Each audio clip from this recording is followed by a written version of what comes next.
këtë mikrofon një zonjë të nderuar, është pedagoge në Universitetin Luigi Gurakuqi, por edhe piktore mirënjohur. Bëhet fjalë për piktoren Iqbal Kalaja Bushati. Mirëmëngjes Iqbal dhe mirë se keni ardhur në studion tonë. Mirë se ju gjej. Faleminderit për ftesën. Në fakt gjithmonë kur bisedon me një piktor, me një pedagog, me një profesioniste siç jeni ju, në mendje më shkon një rekuizit që ka të bëjë me shumë detaje që lidhen me punën tuaj, me lajo, me tablo, me piktura, me njerë të freskët që ti e boja, por në anën tjetër një kabinet me materiale, leksionesh dhe të gjitha. Në fakt, si është kë korelacion prej kohësh tek ju? Mirë është mirë filli korelacion, asnjëra pa tjetrën në qenjen time nuk mund bëjmë. Është sikur merita ta ketë parë mirë filli atë vend. Faleminderit. Gjithsesi është, do të thoja, diçka e pazgjidhshme me jetën tuaj, apo jo? Sigurisht e pazgjidhshme. E pazgjidhshme që kohë mas kohe i kanë hyrë në borxh njëra tjetrës të dyja. Po gjithsesi bashkëjetojnë. Por bashkëjetojnë edhe me elemente të tjerë që unë besoj patjetër do t'i zbulojmë hap pas hapi në bisedën tonë. Po pres çfarë? Pikë së pari është arti, piktura. Ajo që në fillim besoj ju ka dhënë drejtimin, ju ka dhënë atë nxitje, ju ka dhënë atë adrenalin që shoqërohet me emocione të fuqishme që derdhen në një punim tuaj. Nuk e di, ju jeni autore shumë tablove, pikturave.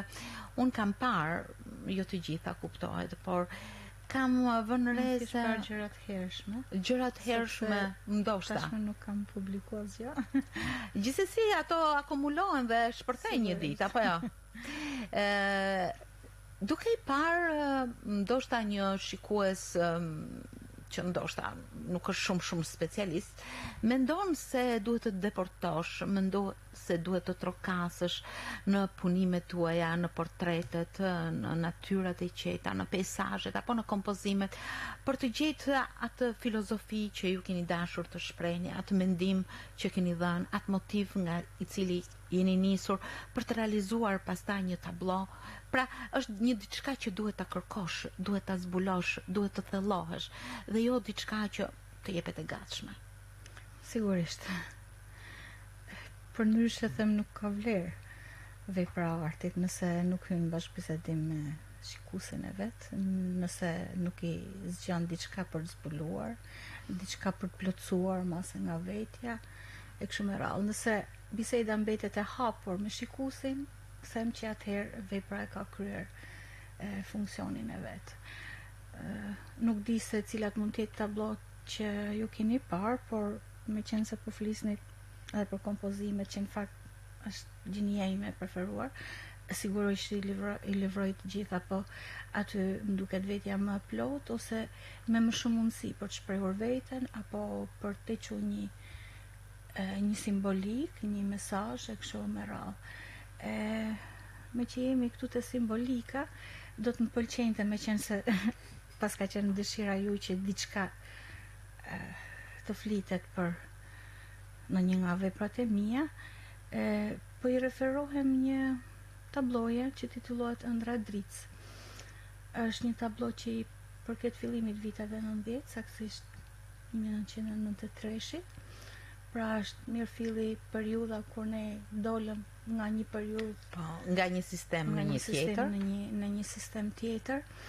Edhe është pikërisht pasqyrë e kësaj, është një tablo që mbështetet fort në kontraste, siç kanë qenë shumë kontrastuese këto dy sisteme me njëra tjetrën. Titullohet thashë Ëndra e Dritës. Është pikërisht ajo ëndra që ne shqiptarëve na ka me cilën kina bashkëtu apo na ka shqetësu në shekuj, ëndra për dritën kuptimin e një jete më të mirë.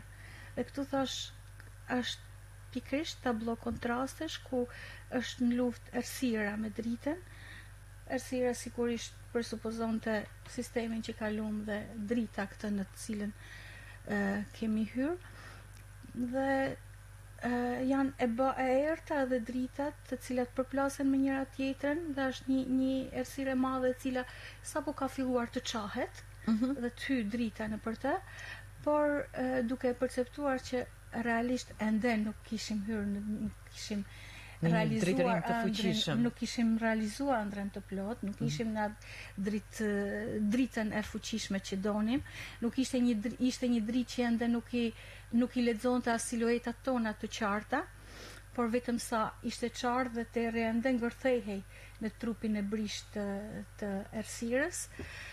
Pra ishte një ëndër e pa përfunduar, një dritë e pa plot. Dhe duhej ende punë për ta.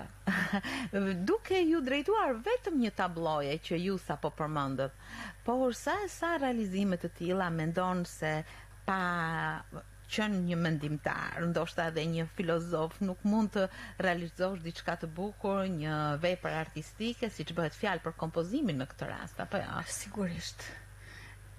Duhet emocioni, duhet shpirti, po sigurisht duhet edhe një vendim.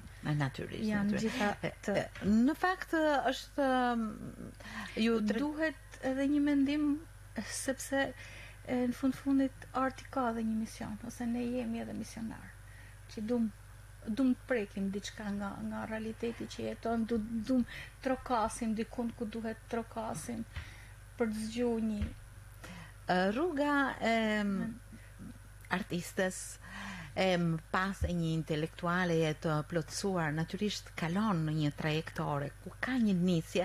Unë në fillim të programit fola për nisjen. Nisja është diçka shumë mbreslënse, do thoja. Nisja ka të bëj me emocione, ka të bëj me dilema, ka të bëj me ëndra, ka të bëj me frenime.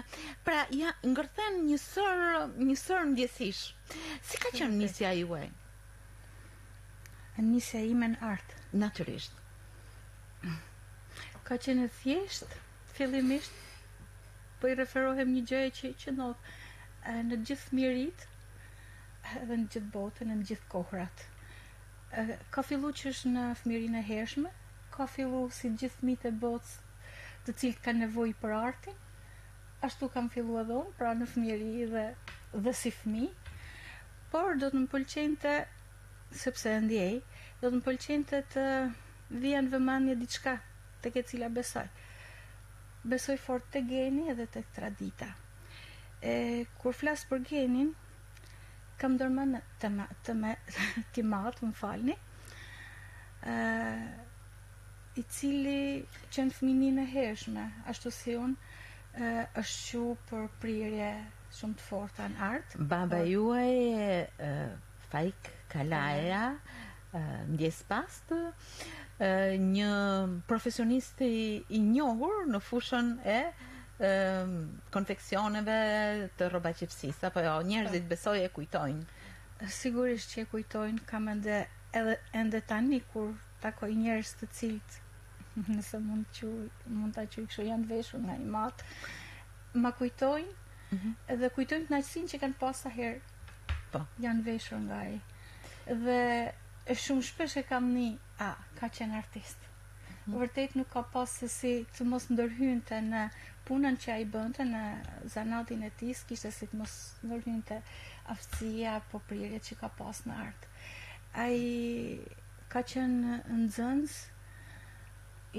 si shumë të tjerë të brezit të tij, ka qenë nxënës i të madhit Simon Rota. Do të përmend një histori të vogël. Puna e parë që mësuesi u ka dhënë ka qenë një kopim, i madh kishte portretin e një portret të Leonardo da Vinci-t. Kur ka dorëzuar detyrën, mësuesi e sheh një vizatim me një perfeksion thjeshtëzakonshëm.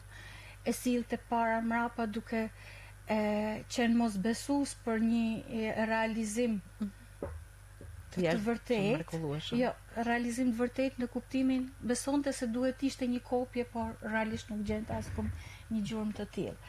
Dhe duke qenë mosbesues, i vën not negative. E gjithë klasa që në fakt njifte aftësinë e Timeti shoqëron me një të çuditshme. Reagon. Më pas në detyrat e tjera, sigurisht ai pa talentin e Timetit dhe gjithmonë u vlerësu me notën maksimale, njëshi si ishte atëherë. Por ky ishte i madh i cili nuk pati fatin të E keni pyetur pse nuk u bën ndonjëherë piktor? Sepse ashtu ishin kushtet, për më tepër ashtu në fakt ishte psikologjia e prindve të asaj kohe, se bëhet fjalë për shumë herë. Me zanat gjithmonë mund të sigurohet jetesa më mirë. Me një zanat ka filluar që 9 vjeç punë si qirak dhe 14 vjeç ka pas dyqanin e tij si zanatçi. Pra, mendimi i prindve të tij në atë kohë ishte që duhet fillosh punë. Po. Gjithsesi ka arritur ta shpreh artin e tij. Patjetër, un kam trujtën fletore me vizatimet të Timetit. Gjithsesi ju u bët ajo që trashëguat genin artistik. Unë trashëgova genin artistik. Thonë që historia përsëritet, po një histori të ngjashme si kjo e Timeti pata dhun. Nëse mund ta them qysh në vitet e kopshtit. Dhe e keni trashëguar nga tek vajza juaj e risi. Ne do të flasim më pas. Mirë, më ka bërë përshtypje sepse ju që herët, që pothuajse fëmima, atëherë me 8 vjeçare, keni shkuar për të studiuar në liceun artistik për pikturë. Si ishte ky drejtim i prirjes tuaj? Pra ju vendosët dhe pat që tashmë kjo është rruga juaj. Atëherë thash kam filluar qysh fëmijë. Qysh fëmijë punoja për ditë dhe pa ndërprerje. Mas çdo realizimi si fëmijë thërrisja në përshpi do të bëhem piktore. Ishte ëndër e gjithmonshme e imja. Por realisht po them gjëra që s'jam mësuar ti them. Realisht kam qenë nxënëse shkëlqyer në të gjitha lëndët. Po, dhe kjo është dhe kur unë kam shkuar në shkollë për pikturë, secili nga mësuesit e mi kishte besuar se unë kam shku të studioj në London që ai më kishte dhënë, sepse unë jam kthyer kohë mas kohe, masi i kanë Tiranë kthesha te shkolla ime e dashur. Ali Laçej, sepse doja takoja mësuesit e mi dhe pata ndesh pikrisht në këtë mendim të tyre, që vazhdo për fizik, për matematik, për letërsinë, për sa bukur. Për gjitha këto. Megjithatë, unë vazhdova pikturë. Ishte e vështirë të merrje rrugën një vajzë pothuajse fëmijë në moshën e adoleshencës me njerëz që natyrisht nuk i njihje, të çaje me artin tënd. Për mua ka qenë e vështirë sepse kam qenë shumë e lidhur me familjen. Kjo ka qenë vështirësia më e madhe, që isha larg. Në vitin kur kam konkuruar në licej, kemi qenë realisht një vit që kemi qenë shumë fëmijë talentum. Talentum shumë si talent, po edhe shumë si numër. Dhe vetëm 2 fituam. Mas 4-5 muaj që ne kemi filluar shkollën, në shkollën artistike të Shkodrës është hap një klasë eksperimentale me 5 vetë. Po, me piktorin Ferdinand Paci i ka drejtuar ndjesë në vitin e parë dhe sapo do të fillonin vitin e dytë ai në rëjet aksidentalisht si tashmë njihet, por si që qenë fatlum me mësusin e parë, qenë fatlum edhe me atë që pasoj, sa të patën profesor Dani Shukni, që është një nër pedagog më të shquar të artit. Po flasim në anën e pedagogjisë, se po lam një nanë punën e. Por rruga juaj atje ishte paqë suksesshme. S'më takon mua ta them. Gjithsesi i kam lakmuar këto që ishin në Shkodër, për faktin që ishin në Shkodër afër familjes dhe për faktin tjetër që me të vërtetë qenë fatlum me pedagog që patën. Por ju vazhduat atje Dhe sepse atë kishin filluar, s'kishte edhe aq më tepër e vijuat me Institutin e Arteve, patjetër. duke ndërkohë që merrnit pjesë në aktivitete të ndryshme, në ekspozita me piktura, me tablo, Patjetër. Të kanë qenë vazhdueshme. duke u kthyer më pas në Shkodër në një sferë që bashkjeton me dy anët e veprimtarisë tuaj, me pikturën dhe me pedagogjinë. Por gjithsesi gjithë kjo periudhë ka qenë e mbushur me punë, pavarësisht se në kohë të ndryshme herë mbizotron njëra herë tjetra, pra herë puna si pedagoge, por edhe mirë keni eksperimentuar, do të thosha, ose më herët jeni pjesëmarrëse e shumë ekspozitave. Unë mbi 150. Pra, tregoni shumë modeste, por më bën përshtypje se periodikisht keni marrë pjesë në ekspozitat e grave piktore shkodrane. Tjetër, sa jam pjesë atij komuniteti artistik, sigurisht që do të marr pjesë. Një tregues shumë i bukur, do të thosha, për Shkodrën. Për ju dhe për kolegët. Por, po, kishit diçka? Më duket sikur komuniteti artistik në Shkodër është ndër komunitetet, nëse mund ta quaj kështu, më paqësor, më miqësor me njëri tjetrin. Nuk është se e gjen në shumë qytete. Ka, pa diskutim që ka. Sikundër edhe në përgjithësi me gjithë bashkohësit jemi shumë të lidhur. Marrim pjesë në aktivitetet përbashkëta, brenda dhe jashtë vendit. Aktiviteti artistik i juaj është, do të thosha, mjaft i pasur, tepër i admirueshëm, por përveç pikturës si artiste pamore, ju në tetor të 2016-s keni realizuar dhe një ekspozit tjetër, një ekspozit që ka të bëjë me fotografin, dhe ajo, siç thash më herët, është tipari juaj ose i artistit që kërkon të filozofoj, kërkon të luaj me motivin. Në këtë rast keni luajtur me stuhinë e piklave të ujit apo me qetësinë e tyre për të dhënë imazhe edhe nëpërmjet videove. Si ka qenë ky realizim, kjo punë? Eksplorimin mediume të ndryshme është një gjë krejt e natyrshme për artistin. Por do t'i kthehem fillimisht atij korelacionit që përmendet në fillim, mësimdhënies dhe artit, për të shkuar deri te fotografia, sepse është ky relacion që më ka çuar deri në këta eksplorime të tjera. Më falni. Siç e thatë, ka qenë një korelacion që kohë pas kohe herë ka dalë primar njëri, herë tjetri, sipas nevojave të momentit. Por përgjithsisht, në fakt, mësimdhënie që fillimisht ka qenë punësimi që më është ofru, si punësim qysh në kry, qysh sa po jam diplomuar, dhe është e vetmi alternativ punësimi që kam pas, pavarësisht lëvizjeve, po gjithmonë në mësimdhënie. Nëse ka fillu si punësim, në fakt, për shkak të përgjegjshmërisë ndoshta enorme që unë kam për punën, po për shkak edhe të kënaqësisë që kam marrë nga mësimdhënia, është kthyer edhe ai në pasion.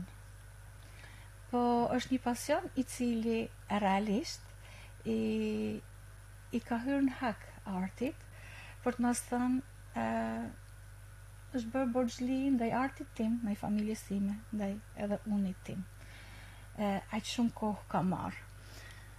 Për shkak të kësaj mungese kohe për të marrë me artin dhe për shkak të këtij pasioni tjetër, siç po quajmë mësimdhënien që më ka shoqëruar gjithë këto vite,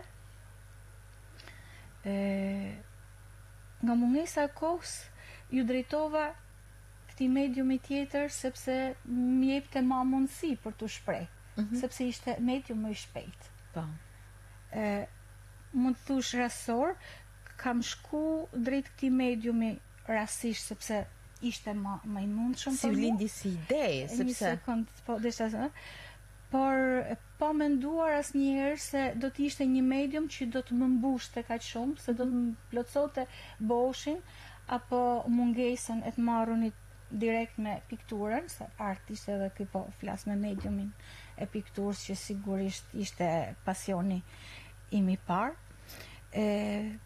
Pa menduar se në fundit ky medium do të ishte ai i cili do të më zvoglonte sa do pak vuajtje, nëse mund ta quaj kështu, mes dëshirës dhe pamundësisë që kisha për të marrë me pikturën.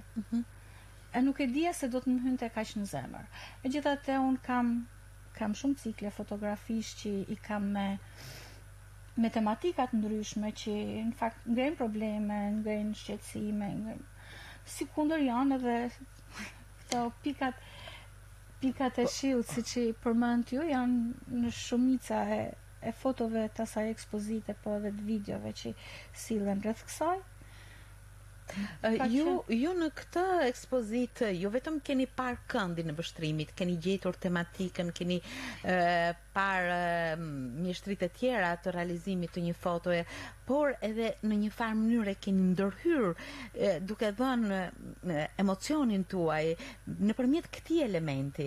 Pra nuk është thjesht një fotografim, është një punë artistike, do ta thosha. Është një punë artistike që ka ndodhur në një ditë, e gjitha ajo shumë vite para se cati çfaqja para publikut tim. Një ditë që kthehesha nga puna, një moment sapo do të hapja derën, ka qenë një moment i vetëm që diçka ka fikste unë dhe unë kam nejt rreth 2 orë, 3 orë në borë pa hapur derën. Është shumë interesante. Atë është bërë një lojë mes, se titullin e ka pas pikpamje. Po.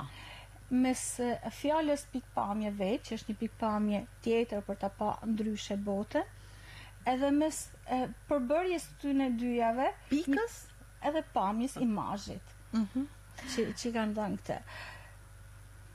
Do duheshin shumë për shpjegu, jo, ndryshe nuk mund të spjegohet ai moment që feks në talentin, në genialitetin e një momenti që bëhet emocion, që bëhet punë, që bëhet vepër, më bukur se që e spjeguat ju në këto momente. Por pak më herët ne kaluam dal nga dal tek ajo veprimtarie përditshme juaja, siç është pedagogjia, mësimdhënia, puna me studentët. Do thosha që në vitin 85, në mos gaboj? 85-ën jam pedagoge. Pedagoge. Më herët keni qenë në shkollën artistike. Po i thon shumë vite, madje do thosha që jeni në embrionin e katedrës së arteve në Fakultetin e Shkencave të Edukimit në Universitetin Luigi Gurakuqi. Keni patur dhe keni pozicione natyrisht bazë si pedagoge, por nga ana tjetër keni edhe mjaft pozicione që keni patur pozicione drejtuesi si rektore e Akademisë së Arteve, dekane. Gjithsesi, puna pedagogjike çfarë ju ka dhënë? Thash që ka filluar si punë, por krejt shpejt ajo shndron pasionin tim. Të dytë, nëse mund ta quaj kështu.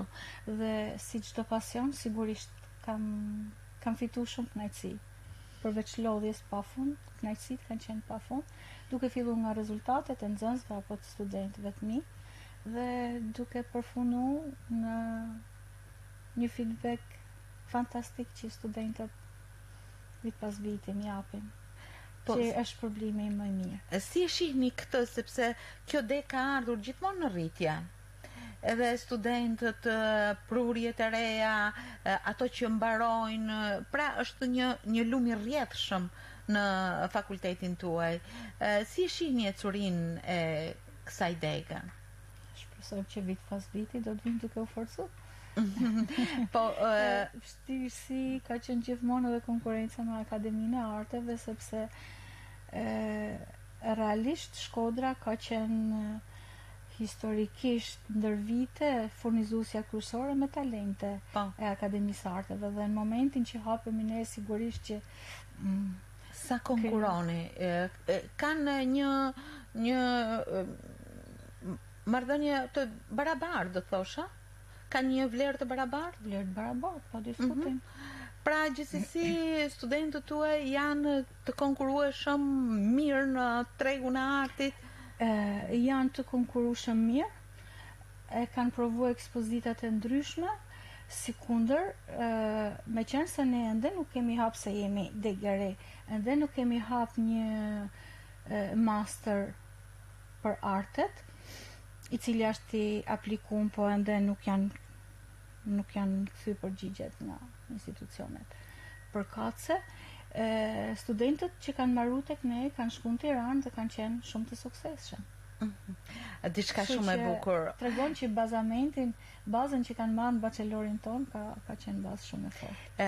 Edhe studentat vetë janë të kënaqur me atë. Profesoresh Iqbali, natyrisht po të hymë në trajtimin e kësaj teme, besoj se kemi çfarë të themi, por dua të kaloj në një pozicion tjetër tuajin që është paq i dallueshëm nga dy pozicionet e parë, si artiste dhe si pedagoge.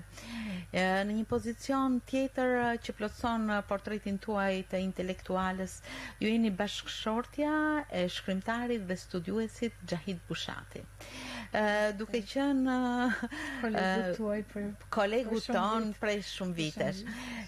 Duke qenë se Xhahid Bushati është një autor i mirë njohur, duke qenë se Xhahid Bushati është autor i vazhdueshëm i librave që ai nxjerr, shumë shpesh pranë ti shohim dhe emrin tënd si redaktore e librave.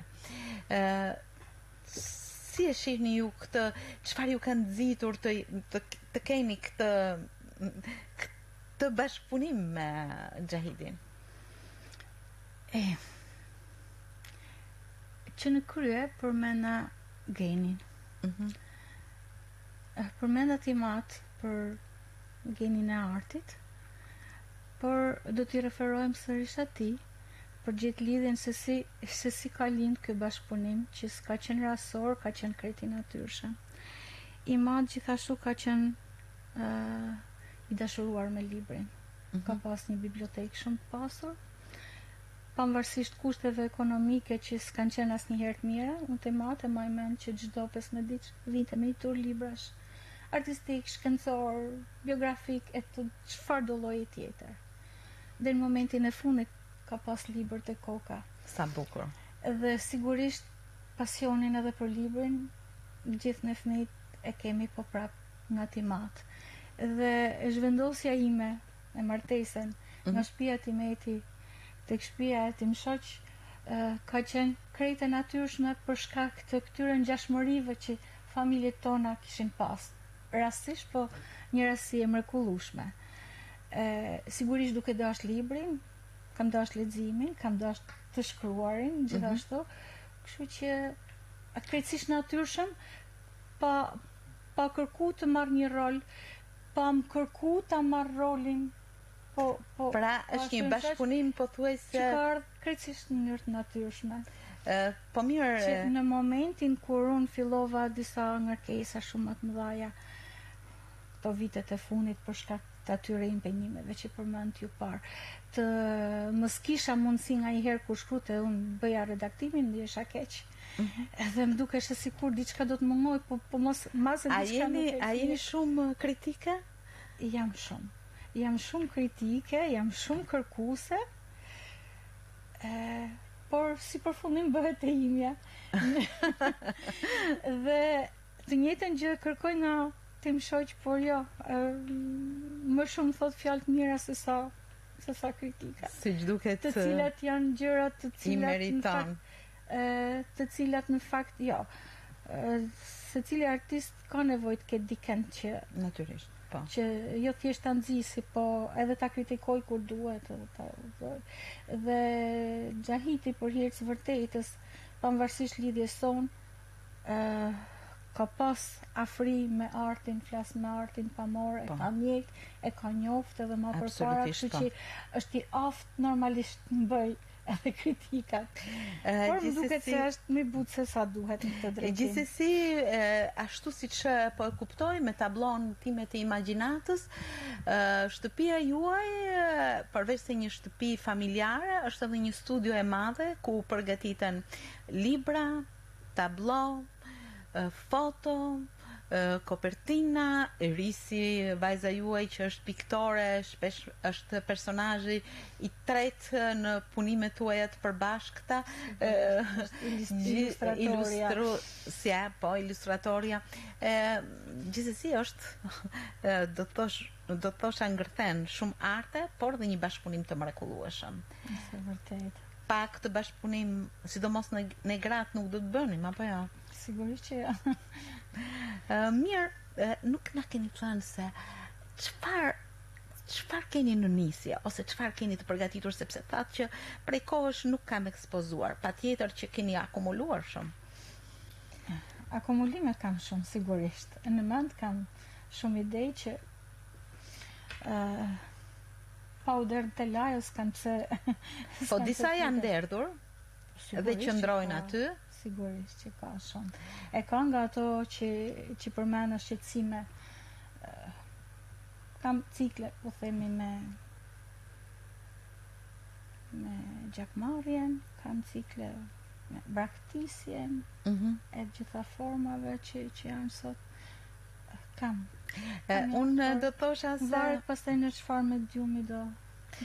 Gjithsesi çdo gjë, çdo motiv flet, madje më ka bërë përshtypje një nga punimet tuaja në një shkëmb, një lule që nuk është thjesht e bukur, po një lule që flet. Janë dy punë që janë bërë brenda një nate, ajo që po flisni ju, që titullohet Pengu, dhe një tjetër që është Indeza një qeri Shkodrës. Janë të dyja dy piktura të 2005-ës, është periudha kur ne kemi pas si Shkodër një tërë të tej skajshëm. I kujtojmë ato kushte. Pikrisht. Dhe kjo Indeza një qeri Shkodrës ka në sfond Shkodrën komplet në errësirë, por që thjesht një dritë nga qielli, është kreknat, dritë nga qielli vjen, kurse këtu në dritare është një qiri i vogël, krejt simbolik. Indeza një qiri për të bërë dritë, po Indeza dhe një qiri shprese. Por çfarë mund të bëjë qiri, dhe duket sikur vetëm ajo që vjen do të ishte e mundshmja. Dhe tabloja dytë Pengu me trëndafilin që ju keni pa në shkambin. Në fakt e trëndafili është Shkodra, personifikon Shkodrën, dhe në qoftë se nuk e di sot qarta mund të kenë qenë ato foto që nuk e di që ju keni pa, është ngecur në një merimang, në një rjet merimange. Dhe është titulli Pengu. Ky trëndafil ka met në rjet, ose Shkodra ka met në rjetën e politikës, pengi politikës, njësoj si trëndafili pengi kësaj rjetë me të gjitha këto vepra kanë qenë përjetimet atij momenti.